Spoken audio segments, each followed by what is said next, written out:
Hey guys, John Loxley here, back with our blind playthrough of Tacoma. Boop. Loading now. So Firefox, for some reason, decided to break all of the add-ons. Oh, it literally keeps us in the same place. Yeah, Firefox broke all the add-ons, so like my no script and something blocker are don't work, and trying to watch stuff on YouTube now is a huge pain, or do anything. There's so many kind of sites with malicious ads and other stuff that you just want to block. You Only Live Twice, From Russia with Love, Diamonds Are Forever. So they're in James Bond fan. Smiley versus Carla. What about these? I can crouch, right? The Saint, the Most Love Stories collection. He Will Return. So they're religious, I suppose. Crew member personal station, Clive's just jazzing around mix. What is this? That's an old... Is that London? I assume that's Big Ben. Operations and admin structurally mirror each other a lot, as far as like the types of rooms that were needed for this character's job. So it actually is kind of cute because there are a couple in the game too. So operations feels much more constrained, even though the gym is pretty big, but outside of the gym, things are pretty packed together. But there was also a huge win for us, which is that when you start to make spaces where people live in them, there's a density of decoration and artifacts that you put around to kind of show that people were there and what they were doing and how it happened. And turns out making that in a really, really big room is hard for us, and in some ways hard for a player too, because you're presented with this big warehouse full of places to go and boxes to open. You can feel like you look in one corner and there's nothing there, then you might just say there's nothing anywhere, and you might get this feeling of numbness, of just finding too many of the same thing. I kind of like Clive's bunk as an example of that, because the bunks are pretty small in general, because of this sort of more constrained rule that we gave ourselves. Because you walk in and you're basically presented with a lot of his character right away. Like, you see the little table with all the booze on it, and you see his ties are right there. Like, you've sort of got this little Clive diorama, and that's definitely an advantage you get from making more constrained spaces. All right, so during that time, Manny decided to jump across and walk in front of the monitor, which is fine because this is a good type of game, and now he's in my lap, which is adorable. So, welcome, Manny Cat. What were you into? Because you were dragging hair all over the place. I swept a little bit earlier, so I must have missed a dust bunny, so to speak. First let's check out this, because assume that's the bathroom. We have a can, hang on, pomade, hair pomade, cruelty free. Jesus fuck, you know.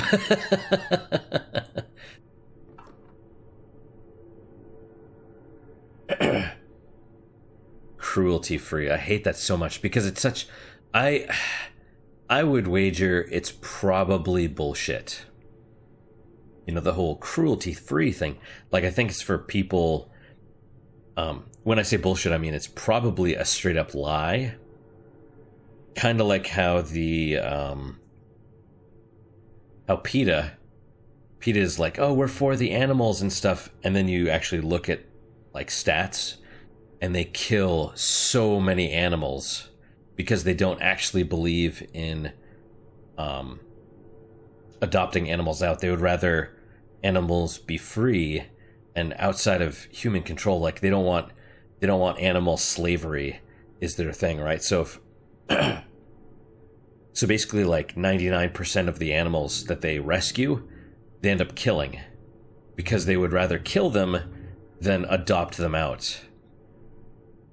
Which is, I mean, that's bad enough, but then you look at the, I think it's the president, and the president of PETA, she's a diabetic, and, well, where do you think insulin comes from?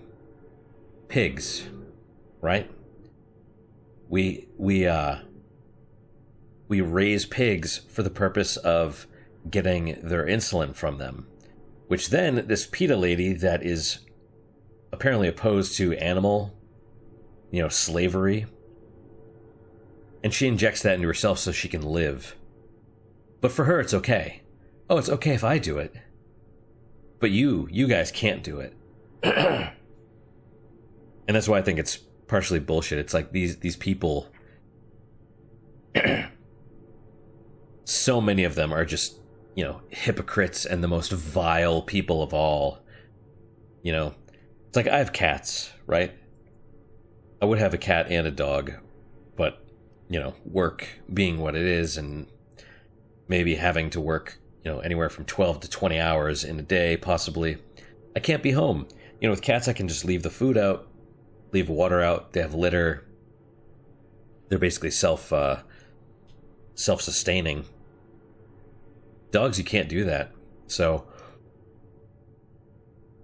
but they're not poorly off with me. I take care of them. I love them. They love me. It's it's a mutually beneficial relationship. They're my children. They're not my slaves.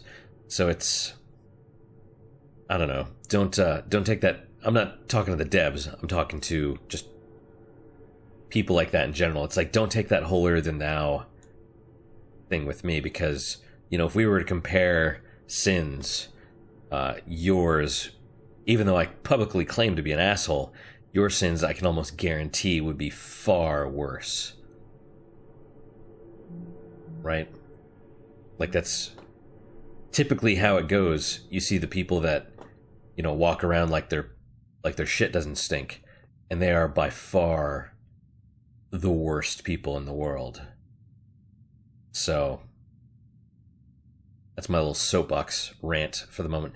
Tom Stoppard's Rosencrantz and Guildenstern Are Dead, directed by Friedrich Wen, starring Carmen Hurrell, Luna Montero. Okay. So we have the recoverable data. Wow, we still have a bunch more of those things. Let's check out the recoverable data first. We'll see what's going on. This guy's talking with that guy. It's true, here's where I'll be out of touch for the next 8 months or so. Carnival Cruise Lines launches Far Reaches Expedition Tour past Jupiter. An historic first, shouldn't it be a historic first? For orbital vacation travel, Carnival Cruise Lines Resplendence long-term habitation vessel will host 1,300 or 1,333 of Earth's wealthiest and most adventurous travelers for the voyage of a lifetime. Helmed by Chief Cruise Officer CCO Jermaine Burgess. Oh, this guy. So he's the pilot, so to speak, for the ship. Resplendent swing tightly past Jupiter, giving lucky passengers an extended view of the spectacular gas giant, its many moons, and its famous Great Red Spot before continuing on course back towards Earth. Full duration of the excursion is nearly 8 full calendar months, during which time, they say the Great Red Spot is actually disappearing. Which I guess makes sense, because supposedly it's some kind of a storm. So eventually the storm is blowing out. Sounds nice, wouldn't that be a lot of work? Not in the least, my dear. All proper Britons are trained in presenting proper high tea, and in bullshitting. They have AR tutorials for everything these days. Okay, that's clever. That is clever. Okay, we'll rewind this, and then we'll listen to it, and then we'll check out these other things.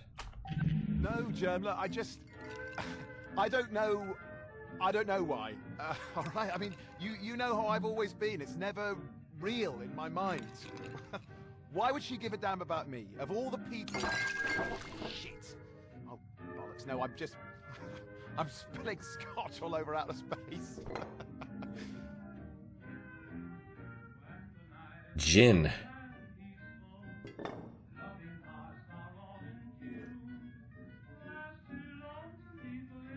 One year age? That's it? Come on, man. I thought you had better taste than that. At least this one, probably an 18 year.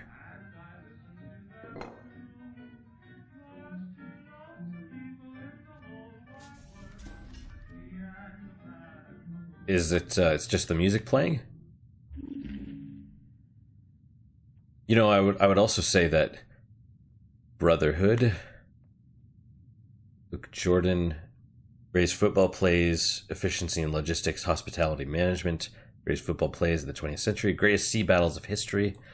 That sounds interesting. I never actually got into. They have those like war games, or I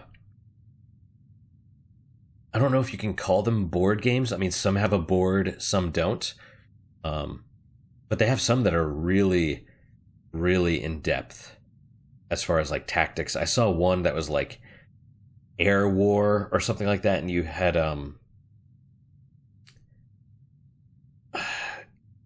he had graph paper and he was drawing like the plane and how it spun at an angle as it made some kind of like maneuver. And I was just like, that is way too in-depth for me. So, yeah. Okay, Clive's themes. One of Clive's themes is kind of past glory, or, you know, glory days kind of thinking, because having jumped ship from his first job, he now looks back on that being like, those were the good old days, and he looks back on his time in college similarly, and he has a lot of fiction that is, you know, from the 60s in London. He has picked photos from old-timey London town. Londonton, and as no one calls it. Yeah, I think he has a lot of nostalgia, and I think he has a lot of reminders of hopes. Well, and I think it's, you know, it's a way of depicting that he does want more for himself. Yeah. And so, you know, something about Tacoma in general, I think, is that it's about a lot of people who are trapped in a situation, and it's a lot of different situations. It's about people's obligations and the friction between what they want and where they are and where they can actually get to from there. And being posted on Tacoma is not a great gig. Right. It's not glamorous. And I think Clive's version of that is spending a lot of time thinking back to when he had all the potential from his college football days, and to the romantic glory days of old-time London that he didn't actually get to live through, but it's like his idealistic picture of like where he would like to be. And so a lot of his bunk, I think, is a projection of that part of himself. Yeah. Poor Clive. Stupid Clive. Bye.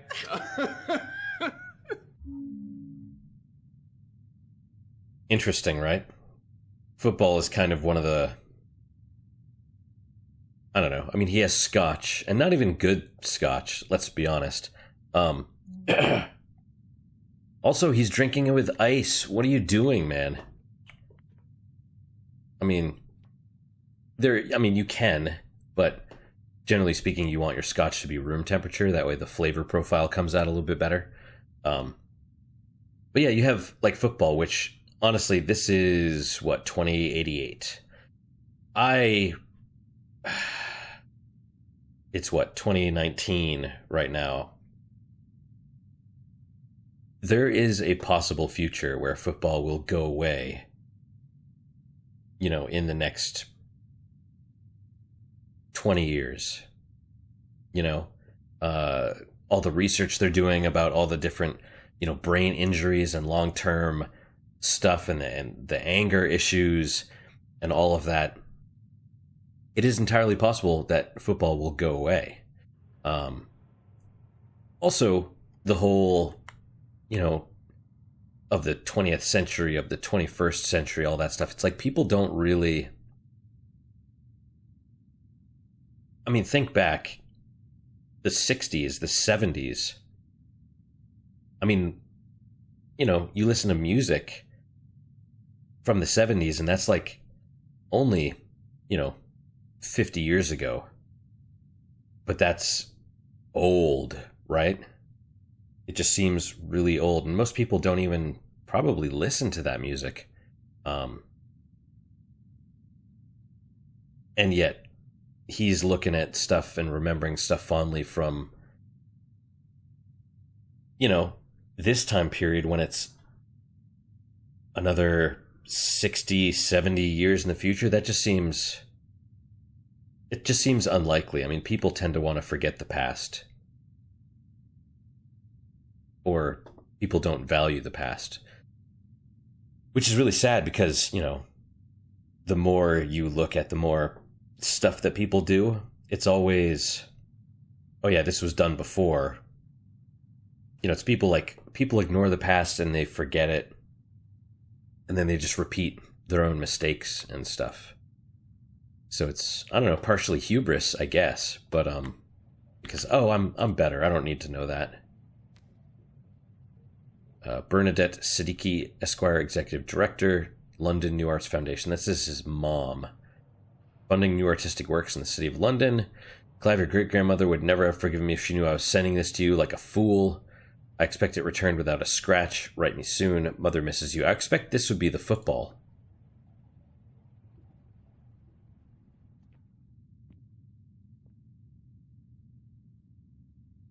Nope, maybe this is his actual football. So what did she send him? Let's see if we can find this out. Customs okay. Fountain of Paradise. Tea set, silver. Oh, hang on. He gave it to... What's her name? Yeah, we saw the teapot in her EV's place. We don't need to go back. I remember that. The use of QR codes. I don't... Oh, yeah, okay. You know what's really sad is I knew a guy in college that was... before QR codes were a thing, he was like, how can I make barcodes in a, you know, contain more data? And he was actually working on this, like, on his own. And then... I don't think he actually was the developer of this. But he was... really, really smart when it came to computers and all that stuff, but I think he, I don't know, ended up working at a gas station after college and stuff like that, so I don't think he really, I don't know, I mean, maybe, because the internet became a thing, and now one of the great things is you can still be a hobbyist, right? You can do this stuff on your own, and if you're really talented, the internet connects people, you know. I still think we're bound too much in the, you know, physical realm of like needing to work and needing to see people at work and stuff like that. But, you know. So there's a lot of QR codes in the game on various packages and communications and other things like that, and basically I think we just chose them as a method for information storage just because they're so annoying. Like, nobody likes QR codes. It's totally the kind of choice that a big company like Venturis or any other of the big companies in the game would choose.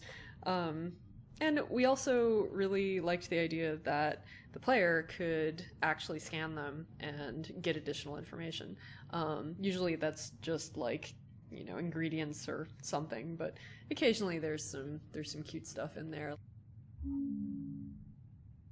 Well, I'm not scanning them unless we're doing it in game, right? But yeah. Yep. So the parents don't approve. No one seems to approve of his relationship with Evie. And it's possible, I mean, you know, they might be right. It might be a temporary thing just because they're, for all intents and purposes, trapped up here. You know? Okay, so what did we... Margaret, Catwood, AR scene shaders. So there's two things. Still, we've checked this area out. Let's go down here. Let's see, we've looked at... We haven't seen the laundry. Oh, we haven't... Okay, we have been over here, but not... What is this? Airlock sealed. Next auto drone something something. Delivery scheduled. Never. Okay, so this is where they get the actual... their supplies. That makes sense. I did learn to make some shaders, some custom shaders for Tacoma. So the character's look has changed a lot since we first started working on Tacoma.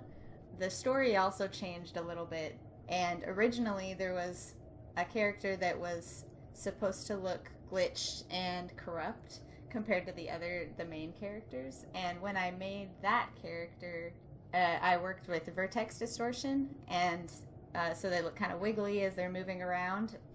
And it turned out that Steve and Carla really liked that look, and so we implemented that into all the other characters' shaders. So anyway, so that's why they kind of have like a distorted look as they're walking around.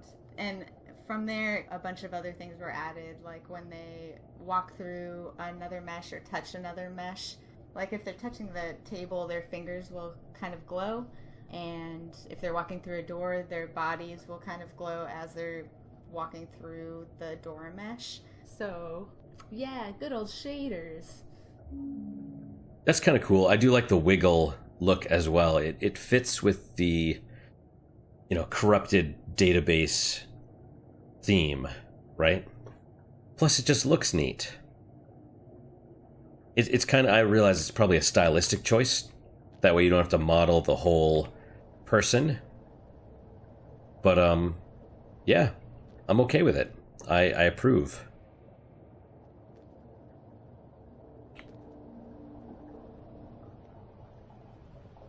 Let's check out the laundry.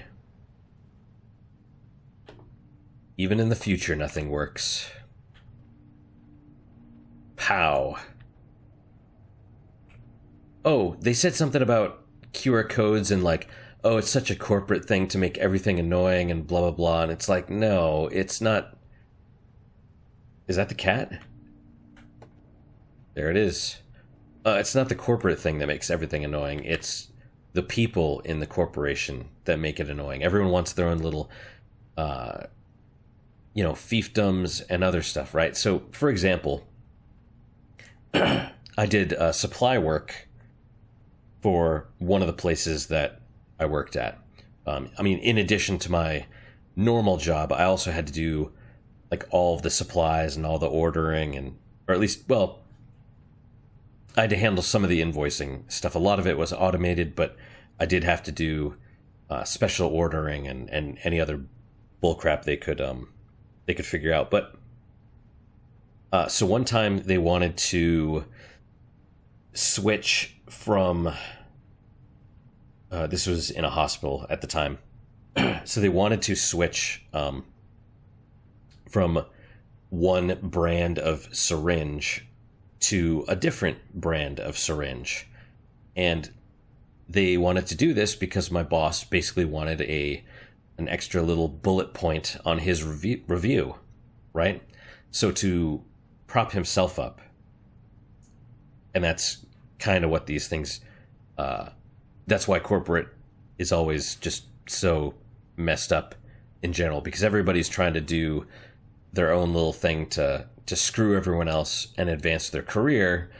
But the problem is their bosses aren't paying attention because they're trying to do the same thing as well, or they're too busy, or both, right? So it's like everybody's trying to screw the people below them to get a higher up position, and the people above them aren't paying attention, and so no one's paying attention because everybody's trying to move up, and so everything kind of gets all screwed up. And meanwhile, the people at the bottom, the ones that are doing all the actual work, they're the ones that are getting screwed, and they're the ones that are keeping everything together with, bubble gum and scotch tape. So that's how it works. And the syringe thing, we ended up basically pushing it through, and it took something like 20 man hours or something like that to get rejected, because we were only going to save 2 cents per syringe, and we ended up using maybe 100 syringes per year, right? So we would save $2 a year. But, and this wasn't even like the finalized process. It got stopped after a couple people, but it took 20 hours of labor. So to try and save $2, how much money did we waste? Because because it wasn't my labor. I was probably the cheapest one in the chain, but it was like, the supply chain coordinator that was above me and their boss, and then someone else from contracting, because it's a hospital. So you have to go through all these different, contracts and other stuff. And yeah, we probably blew a few $1,000s just to get it turned down to try and save $2, just because this one guy wanted a bullet point on his evaluation. So, and that's small beans. I've heard of times where, my buddy told me one where his boss cost the company over $1 million just because she wanted one thing switched. And it's like, yeah. And it's, talk about corporations being bad. No, it's not the corporation. It's the corporations are full of people. And people suck a lot of the time. We have a station cat. Well, look, a cat. Oh, hi. This cat, who belongs to Evie, is named Margaret Catwood. That's right. It's a great name. You can find one of these cats in each of the main AR scenes. So the cat didn't have a name for a long time, and our rationale for that was that when you see the characters' name tags in AR, it's because the company is officially tracking them and has that information in their crew profile. And we knew that, Venturis would want to know if there were creatures on the station, like a cat. So it would be tracked in the system, but like Venturis doesn't care what the cat's name is. It doesn't have like a crew file about their cat. But then near the end of development, we put in a thing that Right. Nat had put in a list of what everybody was doing.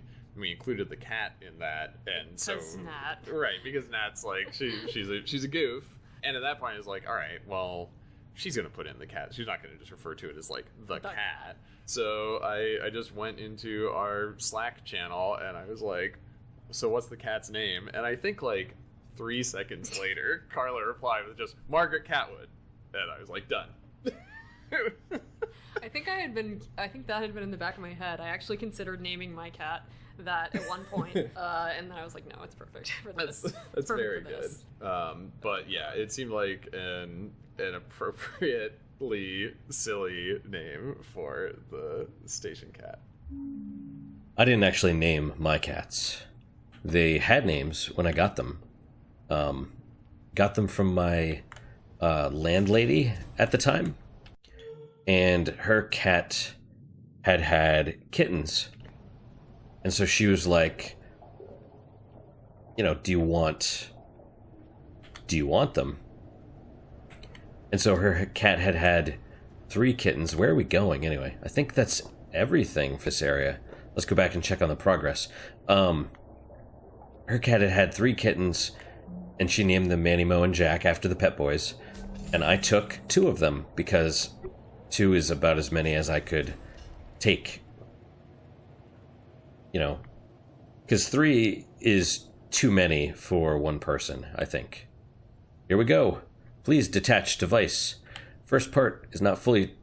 the first part of the AI net is fully transferred. Our techs here are looking at it remotely. It is intact. Let's see. Alright, the AR data you're encountering is coming through to us as well. It'll leave a recovery signature, but that's okay. Oh, so they know what I'm getting. That's okay.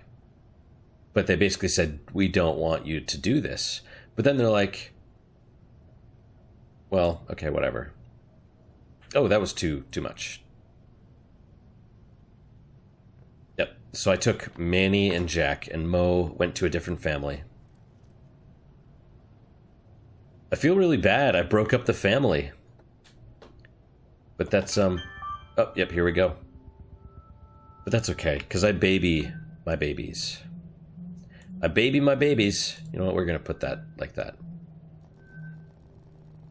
Subcontractor Ferrier. How do you, I don't know. Please proceed to the biomedical module to continue the AI data transfer process. As per your contract, time is of the essence with respect to this mission. Let's see. Accidental data retention by the automated system does not confer contractor access privileges to this confidential information.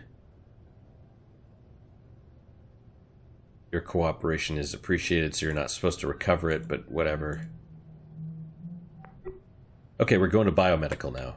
Return hub. Load the next section. How we doing? 30 minutes-ish.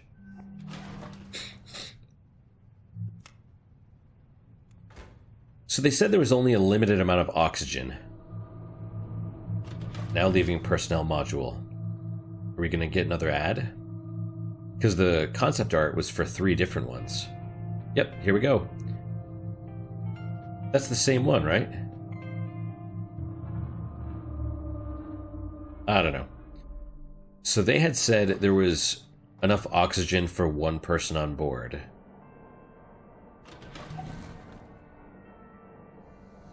So maybe we're still dealing with the oxygen from the other day. They also said the crew was evacuated, but I didn't see, well, any necessarily evacuation things. Did we get all the hub stuff? Yes. And there's that cryogenic stuff.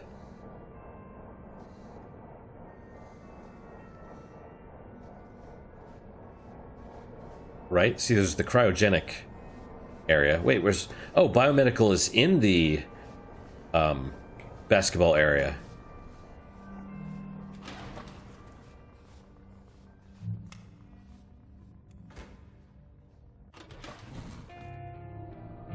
Different ad. Okay. Ventures built orbital vacation bungalows. Just married. Newlyweds, new perspectives. Pre-registration open now.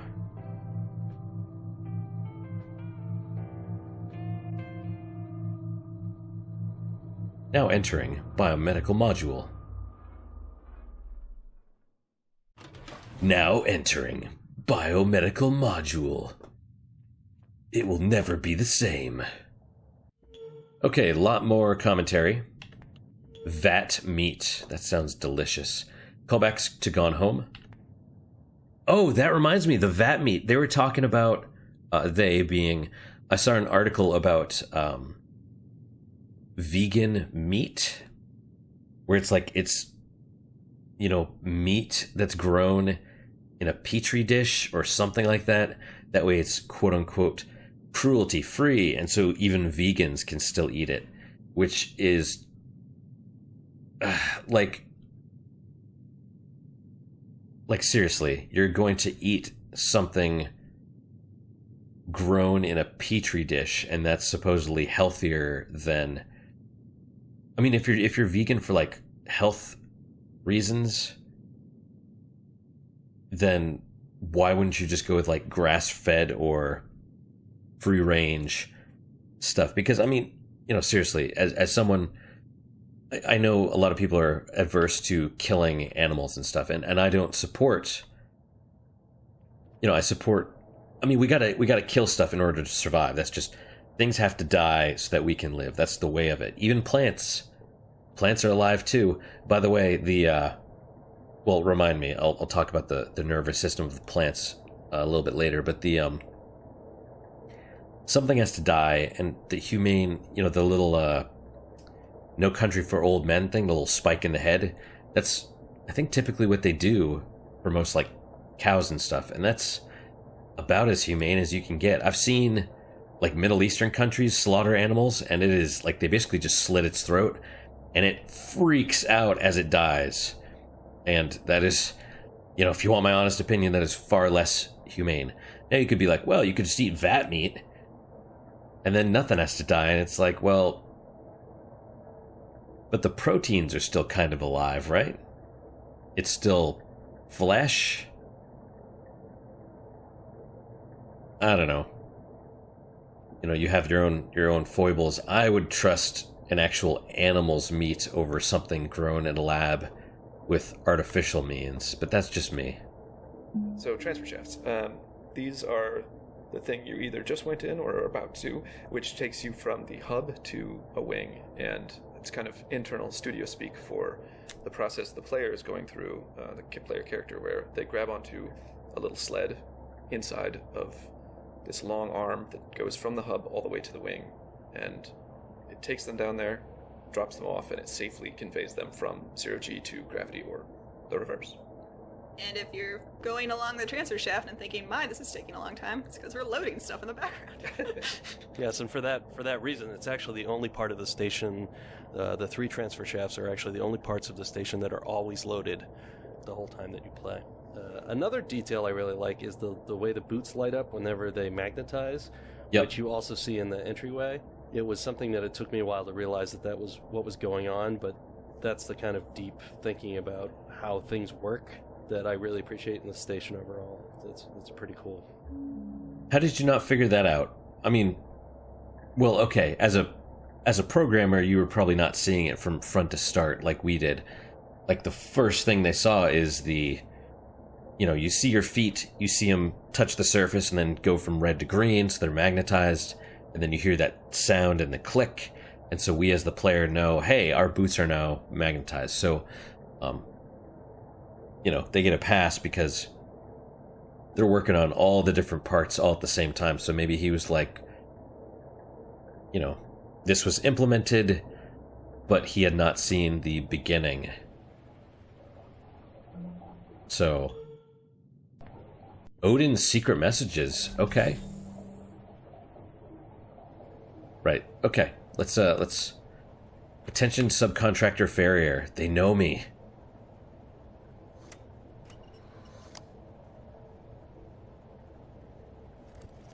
Let's start it now, although I don't think it actually matters. We probably could sit here and watch it. Botany. Medical.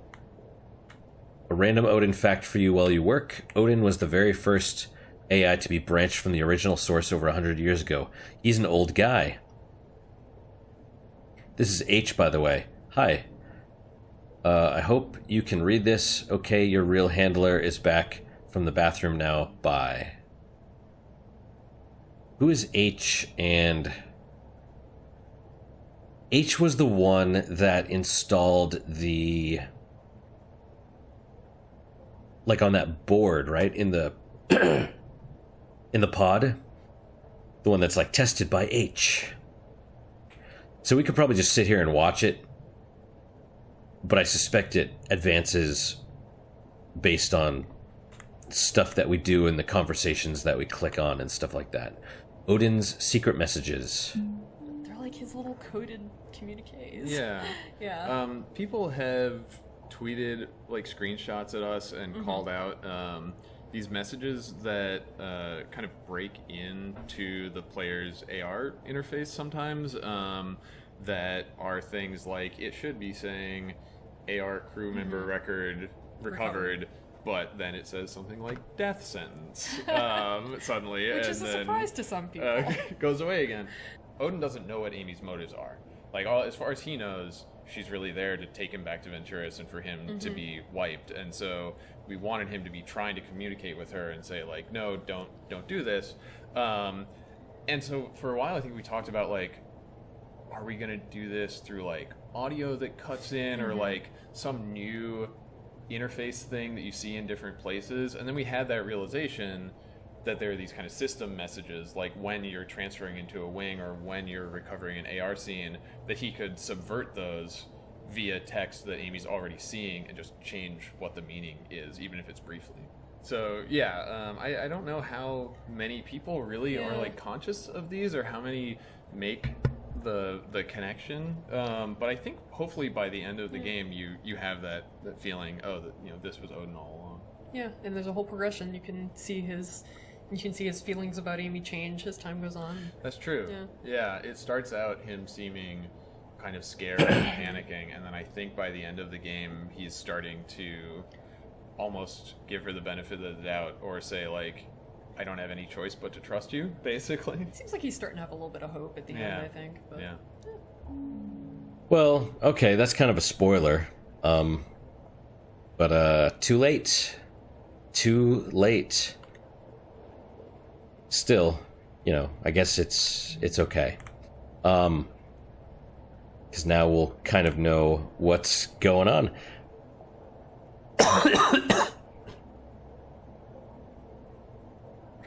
Also, I get the impression it doesn't actually change anything because there's not anything to change.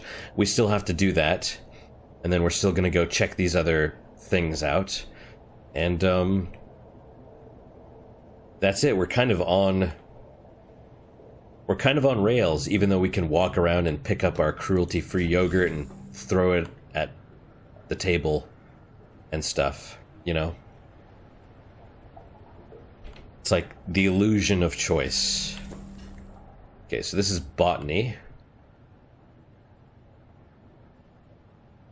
Lots of plants everywhere, and this... So, I would expect the plants would actually be providing the oxygen, even though some of them are brown. Like, rather than actual oxygen tanks, you could potentially have a wing full of plants that generate oxygen. But then again, I don't know how much you would, you know, how many plants you would need. So sad face, tomato plant, tomatoes from tomato plants, slice and grill tomatoes in a dustpan, although I think that's actually supposed to be a skillet, equals a happy face. Botanist office, food supply. Put on your happy face.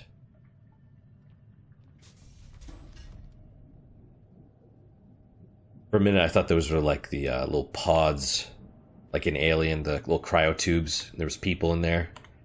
It's made out of people. Also, how many actual plants would you need to feed people? It seems like this isn't enough. Sarah's panic attack. Sarah's panic attack also came late in the development of the game. I think it was actually the last, like, AR scene that got written. Botany had originally been a much shorter sequence, and we wanted to expand it to include more characterization between Evie and Clive in the tea garden, and to give Andrew more time with Odin to kind of talk through how he was really feeling after he and Sarah split off. And commensurately. Right, that left that this left us with space time, yeah. where we knew that we wanted Sarah to meet up with Evie and Clive at the end of the scene, so she couldn't just leave. But she had to go do something. And that led us to say, what's she doing in this time gap? And, you know, Sarah has, I think, a lot of... she takes on a lot of that responsibility of having suppressed her own outward emotion to be, you know, taking care of the crew. She's the doctor, but also she's trying to, like, hold this plan together, and she has people confiding in her that she's kind of holding all these things, you know, inside. And we wanted to have this moment where it's just her and Odin, and her being able to actually, like, externalize how hard this is for her, and have Odin help her through that in this way that shows this isn't the first time that this happened. They have this kind of familiar ritual that they go through when Sarah needs help. Yeah, I think that, like, personal emotional displays like this just feel a lot more engaging to us than, for example, characters screaming at each other because they've lost patience and stuff like that. I think that there's something about seeing what happens to a person when they're by themselves under stress, or I suppose with an AI. Yeah. But there's something there that is, it feels like it rings true. I would not have noticed this, to be honest. The definitive handbook for the indoor gardener since its first printing in 2008. Is this a real book?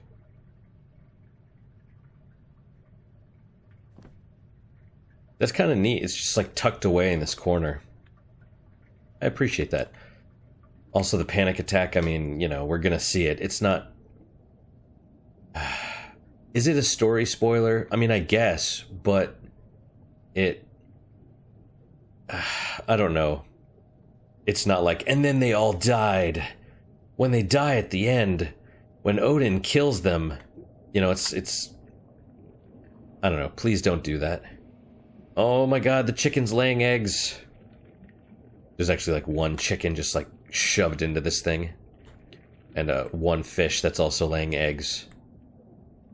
And the cow, it's a really tiny cow.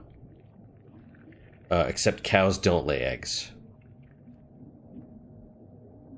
Vat meat. Oh, is this the actual meat?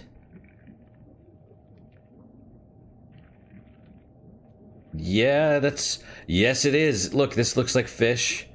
That looks like, well, it doesn't look like chicken, actually. This looks like hamburger. 1, 2, 3. Vat meat. It even sounded bad like vat meat. That's because it is bad. Ugh. I mean, it's also good. It's very good. I mean, Powerfully bad. obviously.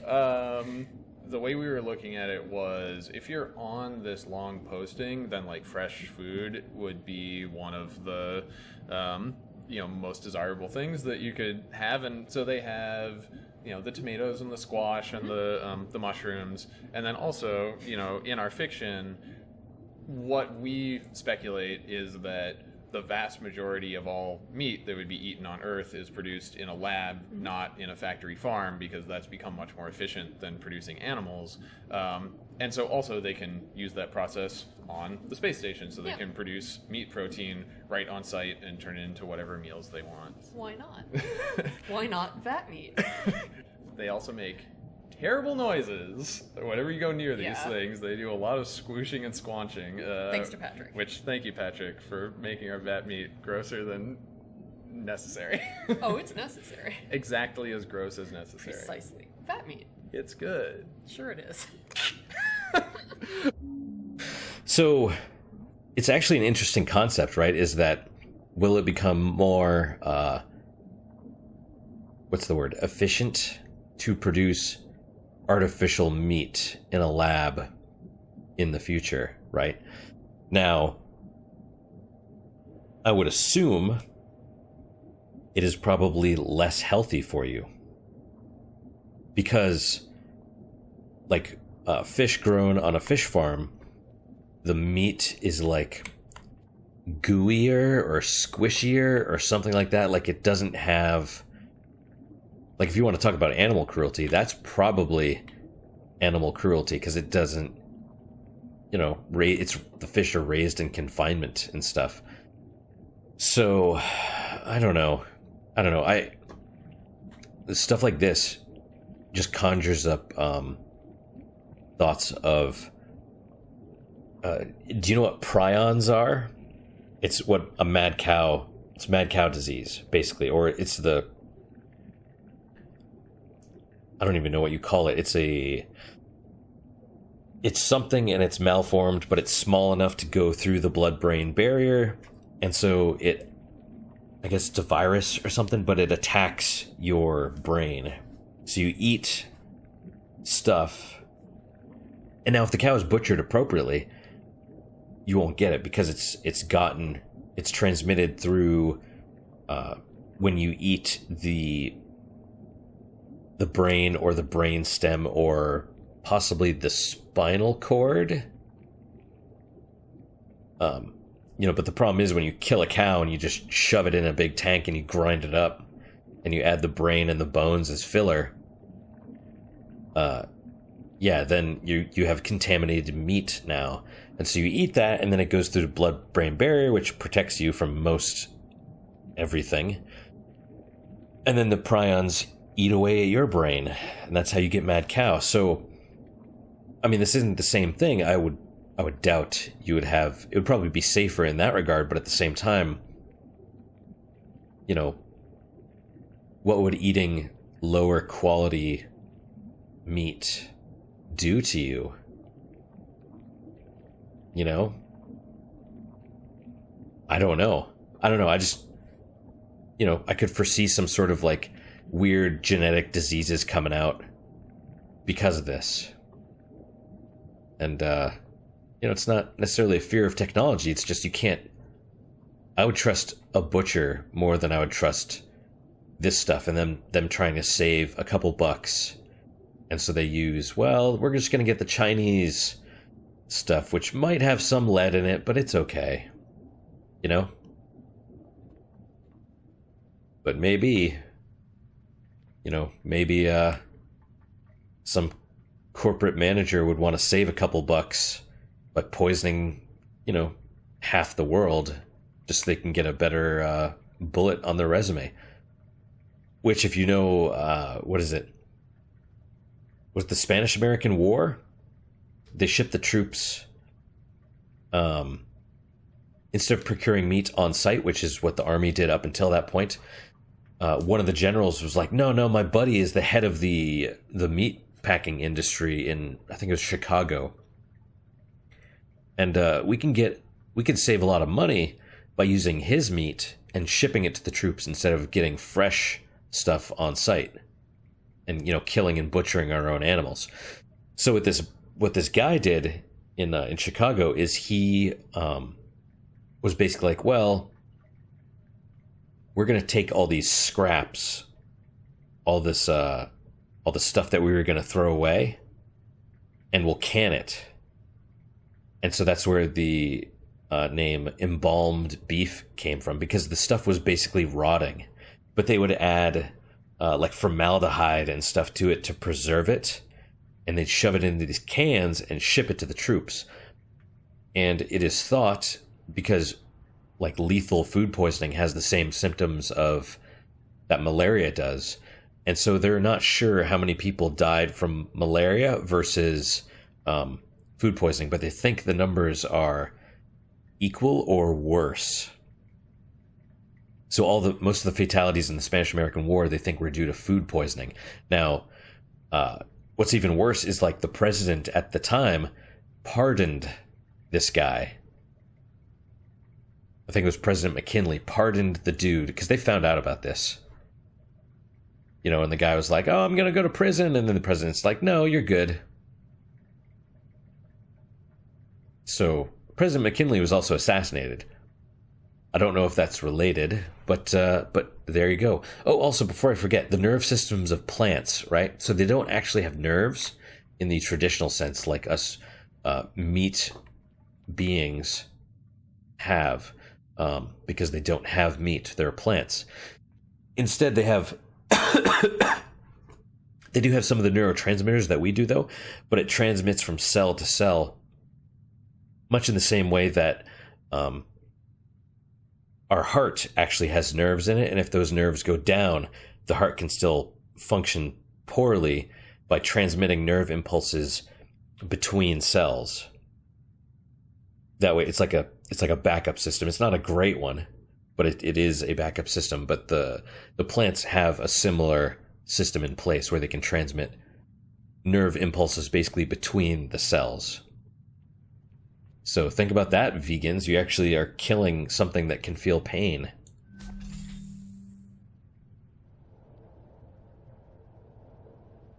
All right, so we're in the botanist's office. Grab photo. Andrew and random older lady.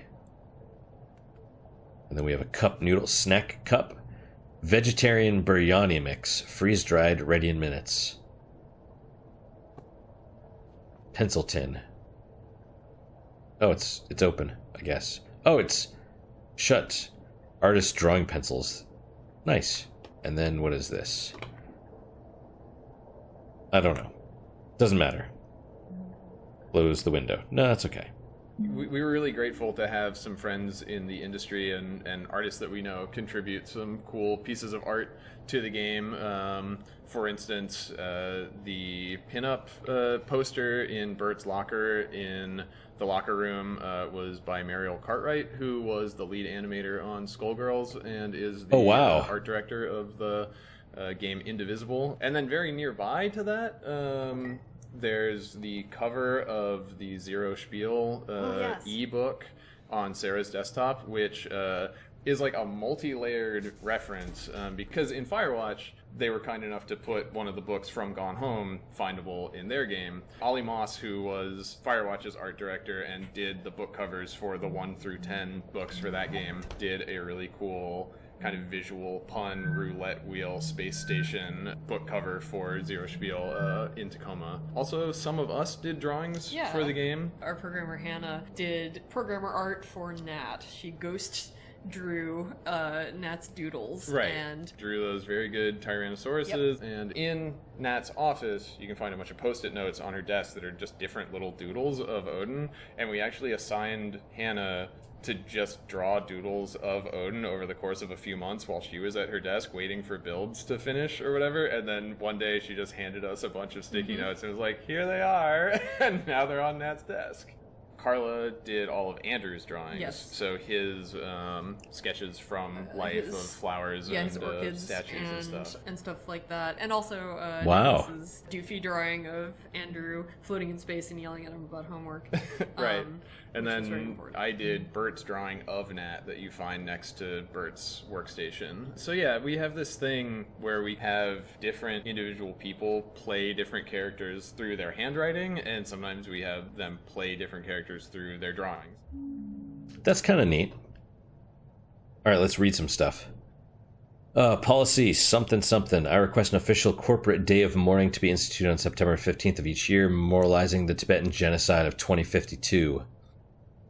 The reason for my request is my family and thousands of others were indelibly sundered in this horrific ethnic cleansing event. My parents and I escaped Tibet as refugees.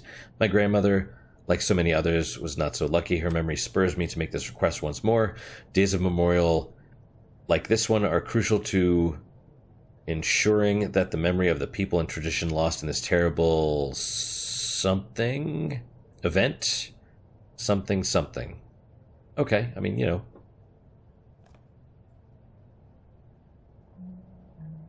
The Dalai Lama, right? He's supposed to be like this wise monk person.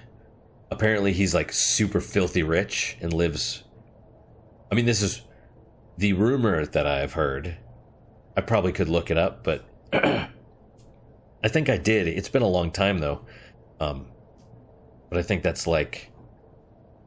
I don't know. I think it's like the Dalai Lama is just like a rich person. Just like any other rich person, you know? So just because he dresses in monk robes and all the other monks live, you know, lives of, minimalism or whatever, it doesn't necessarily mean that he does. So just a thought. Mother Teresa also is widely regarded as being really, nice and all that. And turns out she was just, her belief in Jesus was that the more you suffer, the closer to Jesus you become. And so all the money that was donated basically made other hovels where people would come, and like she wouldn't even give them beds. They would get like a little spot on the floor, and it's like, okay, there you are. Now suffer for Jesus. So, there you go. There's your people. I'm killing your heroes, everybody.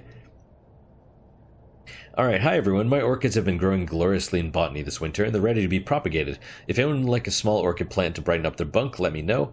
They do take a bit of care, but I'm happy to conclude instructions and answer any questions. Write back if you would like one. That is beautiful.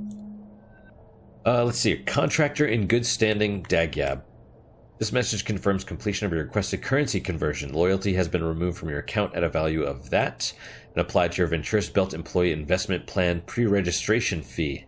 You are now the proud owner of Orbital Bungalow 0182 in the Venturis Belt, which, when facilities become operational later in 2088, you will make money every time a passenger rents out your Orbital Bungalow. Congratulations on this wise investment and welcome to the Venturis family. That seems like a... well... you can't call it a Ponzi scheme anymore, can you? Ponzi schemes are illegal. Now it is a multi-level marketing thing. I love how they just changed the name. It's like, it's not a Ponzi scheme, it's multi-level marketing. Why is it multi-level marketing? What's the difference? Well, Ponzi schemes are illegal. Multi-level marketing is not. Oh, turn on lamp. Oh, there we go. That makes this place much nicer. Okay, so we have a code. We're probably going to stop here in a second, though, because I babble. I ramble the entire time. But I'm okay with that. I'm full of useless information that hopefully at least is still kind of interesting.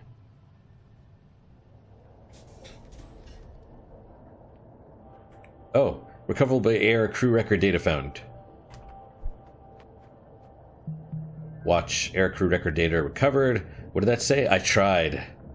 You tried what? All right. What do you say, folks? Yay or nay? Obviously, we're on board. I'm in. Me too. Hang on. Captured 3 days ago, so this is... this is potentially after the event, after the orbital hit, or debris hit. Okay. All right.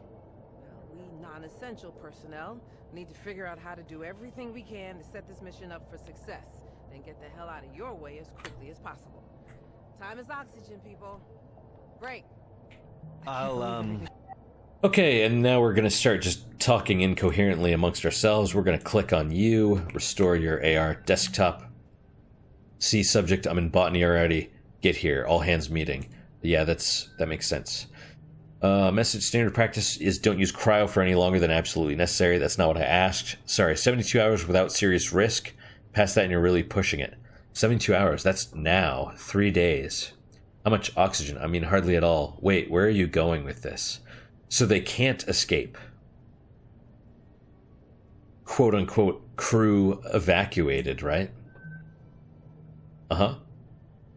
Bert says she could do her part in the time we have if she doesn't sleep, and I need to write up a serious layer of interpreter code for us to pilot it from the inside, but it's going to be tight. If you had more than 48 hours to work with, every little bit would help. Okay, hold on. Checking something.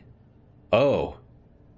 Right, non-essential personnel are going to go into the cryo and then hope that they can write some code and stuff to create a escape craft or something. I'm on board. What if we weren't sending it down to get supplies? What if we were sending ourselves down in the delivery drone? Yes, with some modifications, the bigger issue would be its lack of life support. So maybe they did escape. Salvage from around Tacoma, we could rig up oxygen pressure, climate, something, drone down to Luna, and get home from there. If we're not confident in VT making it up here before R2 runs out, we can't call for a pickup. Getting down to Luna is our only real hope. Okay, sit tight. Good idea. Thanks. I'm interested. Let's stop here. It's been about an hour, and we will resume immediately in this place. So I'm going to back up just a bit. Irrigation is down. Oh, hey, a floor down. Okay. Well, let's, tea garden. Callbacks to Gone Home. Quit to menu. All right, well, that's it for today, guys. Thank you guys so much for your time and attention. I really do appreciate this.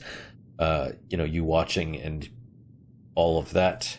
I've basically recorded all of these so far without even having posted the first one. So it's entirely possible I will complete this whole playthrough without posting a single one, just because I still have a few days worth of the Dark Souls 3 playthrough left. And, of course, work schedule, I can't make one of these every day, unfortunately. So I have to kind of do it in batches. But I hope it's a little bit different with the Dark Souls 3 playthrough. Is more, being blind. It's my experience going through the game, and I would assume the enjoyment comes more from you guys, at least people watching it. I mean, their enjoyment would come from reliving their experiences through my experiences. I assume. This is a bit more different. We're all kind of experiencing it. I mean, if you guys have played this before, then that's fine. If not, I feel like this is probably an okay game to watch, even if you haven't had a previous experience with it. Because it is, like I said, it's a walking simulator, and we're all kind of experiencing it together. And then in the down moments, well, to be honest, I probably take more time than I should talking about random stuff, but I'm kind of okay with that. I mean, this is a game about humanity and human drama, and I'm trying to fill in a little bit of my own with random useless trivia that I know. But I would like to think that it's interesting trivia, so hopefully it is. Talk about the nerve systems of plants and all that stuff. But so what is your guys' unique positive moment for today? For me, and this is going to sound weird, maybe, but I'm really glad about how I did the Dark Souls 3 blind playthrough. I've been watching the Super Best Friends playthrough Dark Souls 3. Since I finished mine, I'm like, let me see how they're doing it. Because, I've watched their Dark Souls 1 and Dark Souls 2 playthroughs already. And they do this annoying thing where it's like, Pat's playing it and he will, every so many episodes, he will all of a sudden have a different character. Like you watch 10 episodes and then episode 11, he's like, oh, my armor's totally different. My stats are different because I grinded for 30 hours between this time and the last episode. And it's like, that's kind of, I appreciate you cutting out the fat, but like in my playthrough, I didn't grind. I just pushed through and, I didn't edit anything out. And I'm kind of proud of that. And that's my unique positive moment for today. The fact that I, everything I did in the game, except for when I paused it to go take a piss or whatever, everything I did is in there. And I'm proud of that fact. I'm not, everything I do, like we are all experiencing it together. And I'm happy with that. So that's my unique positive moment. I hope your guys is just as good as mine, or better. Hopefully better, of course. That said, I hope to see you guys next time. Until then, guys, take care.